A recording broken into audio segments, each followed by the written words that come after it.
네, 이번 시간은 취업 원포인트 레슨 시간입니다. 취준생의 불안한 마음 여기서 어루만주어 드리겠습니다. 네, 어루만주어 주실 두 분 소개해드려야 되겠죠?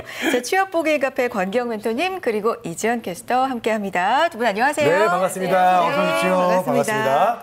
자, 저희 취업 원포인트 레슨 카페 여러분들의 고민을 상담하고 있습니다. 이지연 캐스터 오늘 바로 질문 볼까요? 네, 152만 취업 준비생들의 공간이죠. 다음에 취업 보기기와 함께하고 있습니다. 저는 네. 또 이 카페 안에 들어와 있는데요. 또 한 주 동안 우리 구직자들의 고민이 참 많았어요. 첫 번째 고민부터 살펴볼까 하는데 사실 취업을 할 때 좀 급해서 원하는 분야가 아니라 좀 빨리 취업을 하기 위해서 관심 없는 분야로 취업하시는 분들도 계시잖아요. 그러고 나면은 나중에 또 이 고민이 더 커지는 경향이 많은 것 같습니다. 네. 다시 한번 진로에 대한 고민을 하게도 되는 것 같은데요. 네. 첫 번째는요, 이 고민을 보니까 어떤 분야가 가장 가능성이 있을까요? 라는 그런 제목입니다. 이분의 이 상황을 보니까 이분은요, 84년생 미혼 여자분이세요. 서울 중상위권대학 공학계열을 졸업했다고 하시고요. 대기업 품질팀에서 1년을 일하셨고 또 대기업 IT 서비스 계열사에서 3년 반 정도 근무를 해서 총 4년 반 정도의 회사 경험이 있다고 하세요. 근데 회사를 퇴사를 하셨던 것 같아요. 한 3년 반 정도 쉬셨는데 그동안 여행도 다니시고 또 워킹홀리데이 비자를 받아서 일하면서 해외에 머물기도 했다라고 써주셨어요. 그러니까 네네. 이제 해외 생활을 끝나고 이제 한국으로 돌아와서 어떤 직무로 가야 되는지에 대한 고민이신 것 같은데 이분의 문제를 보니까 컴퓨터 전공이 아닌데 비전공으로 IT 회사에 입사해서 3년간 일을 했다고 하시고 여러 가지 프로젝트를 하다 보니까 이렇다 잘하는 언어가 없다. 프로그래밍 랭귀지를 말씀하시는 것 같은데 프로그램 언어가 잘하는 게 없다 이렇게 써주셨어요. 무엇보다 대기업이다 보니까 협력사 개발 관리적인 측면이 컸지 개발을 주체적으로 한 적이 없어서 개발을 못한다라고 써주셨고 이 개발에 대한 지식은 학원에서 뭐 2, 3개월 정도 배워서 아는 수준밖에 없다라고 써주셨습니다.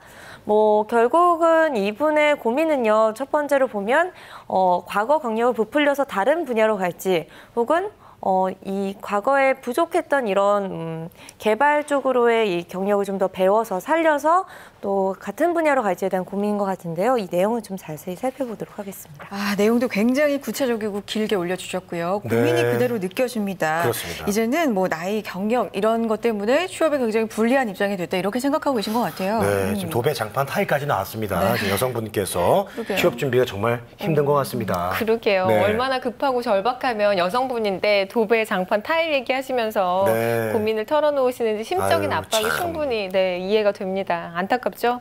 근데 걱정 많은 이제 이 생각 저 생각 옵션을 두고 걱정에만 집중하시지 마시고 그걸 이제 긍정적인 에너지로 옮겨봐야겠죠?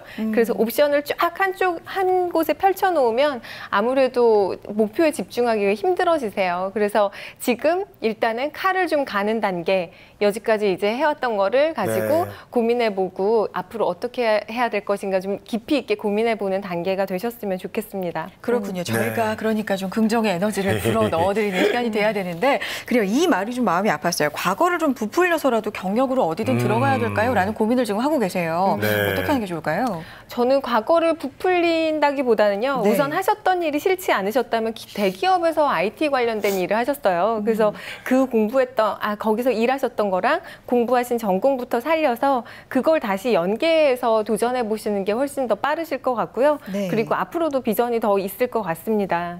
질문하신 것처럼 국가에서 지원하는 자바 같은 컴퓨터 관련 교육 프로그램도 많고요. 사실 이번에 이제 올해에 특히나 미래창조부에서 소프트웨어 관련된 산업을 키우겠다. 그리고 그런 교육에도 굉장히 포커스가 많이 맞춰져 있거든요. 또 요즘에는 3D 프린터랑 드론 들어보셨죠? 네. 네. 드론 관련해서 공학 쪽에서도 워낙 대세인데 관련해서 전문가를 키우는 교육도 많으니까 그쪽 부분도 좀 관심 있게 알아보셨으면 좋겠습니다. 네. 그렇습니다. 드론 방송에서 요즘 많이 활용하고 있죠. 촬영할 때도 쓰이고 네. 이제 택배까지 또 사용한다고 하는데 드론의 쓰임새가 계속 많아지겠어요. 그렇죠. 앞으로 상당히 많아질 거고 아마 관련된 분야는 무궁무진할 겁니다. 그리고 네. 아직까지는 우리나라에서 선진국처럼 이제 드론을 갖고 어떻게 활용할지 그리고 관련된 법안도 사실은 문제가 많거든요. 그래서 그런 분야가 앞으로도 계속해서 발전해 나갈 거니까 그런 부분 좀 컨퍼런스나 혹은 협회 같은데 참석 분석하셔가지고 좀 보셔도 될 것 같고 또 이분이 여성공학도시잖아요. 네. 그래서 소프트웨어 관련된 교육을 키운다면 강사도 많이 필요하잖아요. 그래서 그런 쪽에 강사 일을 하시면 어떠실까 하는 생각도 좀 들었습니다. 네. 네, 사실 여성 공학도로서 강점을 좀 고민해봐라. 이 점이 참 마음에 와 닿는 것 같은데요. 남성들이 대부분이잖아요. 그 가운데 여성의 이 섬세함 이런 걸 좀 잘 활용해 보시면 좋을 것 같습니다. 근데 문제는 또 나이가 84년생이라고 하시고 또 그간 이 해외여행을 다니시느라 3년 반 동안 또 쉬셨잖아요. 이 두 가지가 문제일 것 같은데 어떻게 보세요? 그렇죠. 그래서 쉽지는 않으시겠지만 당연히 근데 짧은 기간 동안 얼마나 집중해서 그리고 절실한 마음으로 준비하느냐에 따라서 취업의 여부가 갈릴 것 같습니다. 그래서 그냥 자신감 잃지 마시고 하셨던 것들 연계해서 어떻게 이어갈 수 있을지에 대해서 고민해보고 도전해보셨으면 좋겠습니다. 네. 네. 자, 다음 네, 사연 계속해서 알아보죠. 두 번째 사연 소개해드리도록 할 텐데요. 요즘 채용을 준비하는 학생들의 가장 큰 고민거리가 바로 자기소개서 작성일 것 같습니다.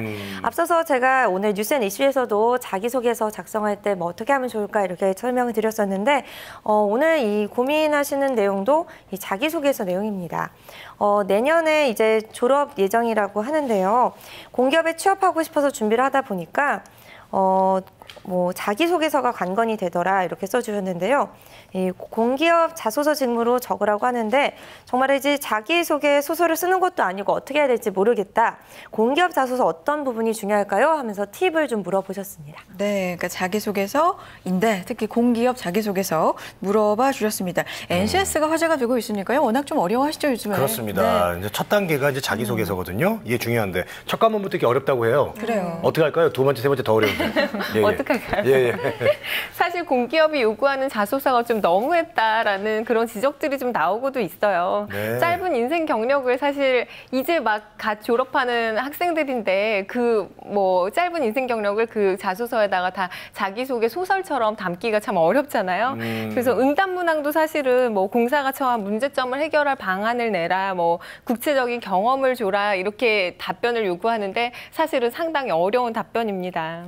그래요. 어떤 식의 자기소개서 질문이 주어지길래 이렇게나 어렵다고 하시는지 한번 예를 한번 들어주시겠어요? 네, 그래서 난감해하는 몇 개의 질문들을 좀 알려드리려고 가져왔는데요. 네. 예를 들면 그래요. 최근 5년간 자신이 속한 조직 내에서 구성원 간 갈등이 발생했을 때 본인의 역할로 갈등을 해결한 경험을 기술하세요. 혹은 뭐 타인이나 자신이 속한 조직을 위해 자신을 버리거나 헌신했던 경험을 기술하세요.